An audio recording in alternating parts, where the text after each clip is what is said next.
About the U.S. economy. And first of all, do you take any information out of these sorts of jobless claims, these initial jobless claims?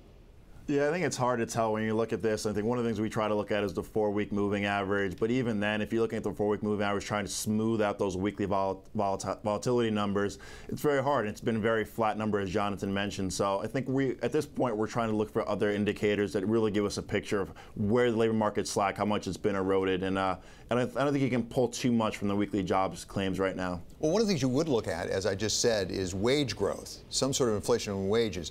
Are you struck by the fact that we have such an apparently tight job market, and yet we're not seeing the wage growth we normally would see? Yeah, so I think if you think about nominal wages, it's definitely a function of inflation, but it's obviously also a function of productivity. And so since inflation is still subdued below the 2% level, that's going to affect your nominal wage level, and we have to think about that. But just I think generally, broadly, what it shows is that there's still labor market slack in the economy. We still have to push through this. One of the things I always try to look at is beyond the U3 number, which is what the kind of the media talks about. Look at other things like Janet Yellen talks about part-time for economic reasons.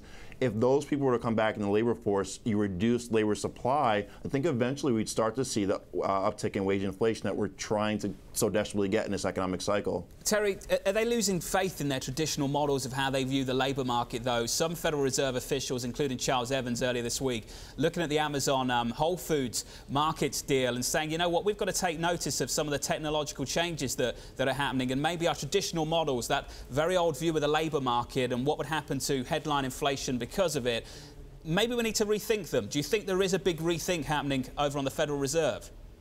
I think what it shows is that unemployment is going to need to get pushed lower than what the Fed was thinking about initially. Now, the long-run number, the NARU number, may still be 4.5%, but to get wage inflation back up to the number that they're comfortable with, let's say pre-cycle 3 to 3.5%, we're probably going to need to see a number lower than 4%. And to be honest, in history, economic history, United States, we actually have seen unemployment, the U3 number, be below 4%.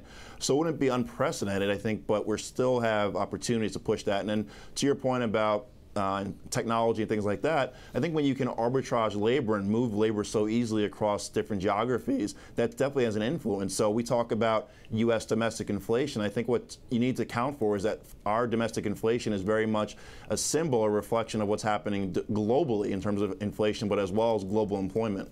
So